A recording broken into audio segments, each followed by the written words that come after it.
ભાવનગરમાં એક સાઈડનો ફ્લાયઓવરનું લોકાર્પણ થતાં થોડો ટ્રાફિક પ્રશ્નો હલ થશે। ભાવનગર દેસાઈનગરથી શાસ્ત્રીનગર સુધીના એક સાઈડથી ફ્લાયઓવરનું લોકાર્પણ કરવામાં આવ્યું, જેમાં પૂર્વ અને પશ્ચિમના ધારાસભ્યો, મેયર, ચેરમેન, નગરસેવકો અને કાર્યકર્તાઓ અને વિરોધ પક્ષના નેતાઓ ઉપસ્થિત રહ્યા હતા। Story report by Anil Gohil સાથે કેમેરામેન મનાલ રાજ્યગુરુ, ભાવનગર। ભારતીય જનતા પાર્ટી આદરણીય નરેન્દ્રભાઈ, વડાપ્રધાન શ્રી અને મુખ્યમંત્રી ભૂપેન્દ્રભાઈ પટેલના નેતૃત્વમાં આપણું વિકસતું ભાવનગર એ અલગ અલગ પ્રકારે વિકાસ પામી રહ્યું છે। ઇન્ફ્રાસ્ટ્રક્ચરની અંદર અનેકવિધ આપણે સૌએ જોયું છે કે છેલ્લા ઘણા વર્ષોથી ભાવનગરે હરણફાળ ભળી છે। આજે આનંદ ને ખુશીની વાત છે, ભાવનગરનો પહેલો ફ્લાયઓવર એ એક સાઈડ થઈ એટલે કે દેસાઈનગરથી આરટીઓ સુધી આજે શરૂઆત થઈ છે। માનનીય મેયર શ્રી ભરતભાઈ, અમારા સાથી ધારાસભ્ય બેન શ્રી સેજલબેન, સ્ટેન્ડિંગ કમિટીના ચેરમેન ભાઈ શ્રી રાજુભાઈ, ડેપ્યુટી મેયર મોનાબેન, કિશોરભાઈ ગુરુમુખાણી, માનનીય નગરસેવકો, નગરસેવિકા બહેનો અને કલેક્ટર શ્રી, કમિશનર શ્રીની વિશેષ ઉપસ્થિતિમાં આજે આ એક સાઈડ ખુલ્લી મૂકી છે। મને આનંદ છે કે ભાવનગરમાં ટ્રાફિકની સમસ્યા એ ખૂબ મોટા પાયે આ એક આવતો આપણો રસ્તો છે એ હલ થાય એના માટેનો ભારતીય જનતા પાર્ટીનો, સરકારનો, કોર્પોરેશનનો આ પ્રયાસ છે ને કોર્પોરેશને સ્પેશિયલ ગ્રાન્ટ એ યોગાનુયોગ પ્રતિનિધિ તરીકે પશ્ચિમ વિસ્તારના લોકોએ મને ચૂંટીને મોકલ્યો અને મુખ્યમંત્રી શ્રી વિજયભાઈ હતા ત્યારે રાજ્ય સરકારે સીધી 115 કરોડ રૂપિયાની ગ્રાન્ટ એ ભાવનગરને ફાળવીને એમના કારણે આજે આ પુલ એ નવનિર્મિત આપણે જોઈ રહ્યા છીએ। હજી એક ભાગ એનો બાકી રહેવાનો છે, પણ અમે અધિકારીઓને સૂચના આપી છે। ચોક્કસ ટેકનિકલ બાબતો હોય ને એમાં થોડું ડિલે પણ થયું છે, કોરોનાનું કારણ પણ એમાં વચ્ચે હતું, પણ કારણો પણ શોધીને ભવિષ્યમાં એ ન બને એમના માટે પણ કમિશનરશ્રીને મેં સૂચના આપી છે।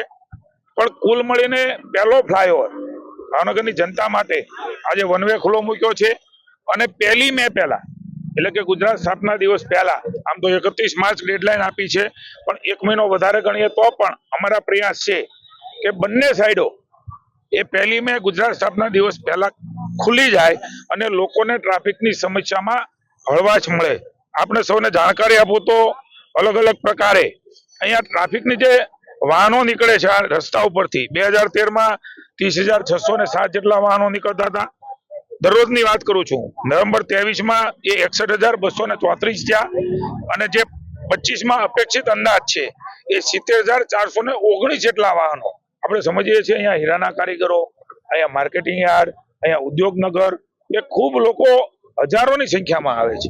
જિલ્લામાં આવન જવન કરતો પહેલો રોડ છે ત્યારે સિક્સટેક રોડ પણ માનનીય નીતિનભાઈ શહેરી વિકાસ મંત્રી હતા ત્યારે મારી પાસે ધારાસભ્યની જવાબદારી હતી, એમની પાસે જઈને 36 કરોડ રૂપિયા એ પહેલા બની ચૂક્યો છે। એટલે કુલ મળીને ટ્રાફિકની સમસ્યા એ હળવી થવાના પ્રયાસો છે ને જ્યારે પણ આ પુલો રાજ્યમાં ઘણી બધી જગ્યાએ બન્યા છે એ નાની મોટી ટેકનિકલ કારણોસર થોડું લેટ થયું છે, પણ એ બન્યા પછી લોકોને સુખાકારીનો અનુભવ જેમ આજે અહીંયા થશે એમ આવનારા દિવસોમાં સંપૂર્ણ પુલ ખુલ્લો મુકાયા પછી એ ભાવનગરની જનતાને એ ખુલ્લો મુકાયા પછી એની અનુભૂતિ થશે। આપ સૌની વધારાની જાણકારી માટે પશ્ચિમ વિધાનસભાના સ્નેહ મિલનમાં અમે કહ્યું હતું ડિસેમ્બરમાં ખુલ્લો મૂકીશું। આજે અમે કહીએ છીએ કે આખો એ લગભગ 1 મે પહેલા અમે ખુલ્લું મૂકીશું અને નીચે પણ જે ટ્રાફિકની સમસ્યા જવામાં છે એ આજે જ અમે સૂચના આપવાના છે। અમે પણ ત્યાં જવાના છીએ। જે કારીગરો માટે એમણે રહેણાંક બનાવ્યા છે કે જે ઝૂંપડી જેવું બનાવ્યું છે એ હટાવીને ત્યાં રોડ બનાવીને પણ એની સમસ્યા હલ થાય એના માટે થોડા દિવસોમાં જ અમે પ્રયાસ કરવાના છીએ। ભાવનગરની જનતાને શુભકામનાઓ અને થોડું લેટ થયું છે એટલે અમે એને ક્ષમા પણ પ્રાર્થી છીએ। રાજશ્રી એપ્રેલ્સ જેન્ટ્સવેરના બ્રાન્ડેડ વસ્ત્રો માટેનો ભવ્ય showroom. Formal, casual, fancy shirt, T શર્ટમાં વિશાળ રેન્જ, જીન્સ, ટ્રાઉઝર્સ અને ફોર્મલ પેન્ટની લેટેસ્ટ વેરાયટીઓ, બ્રાન્ડેડ કંપનીના સ્પોર્ટ્સવેર।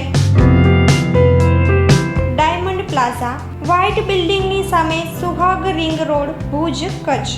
9909951092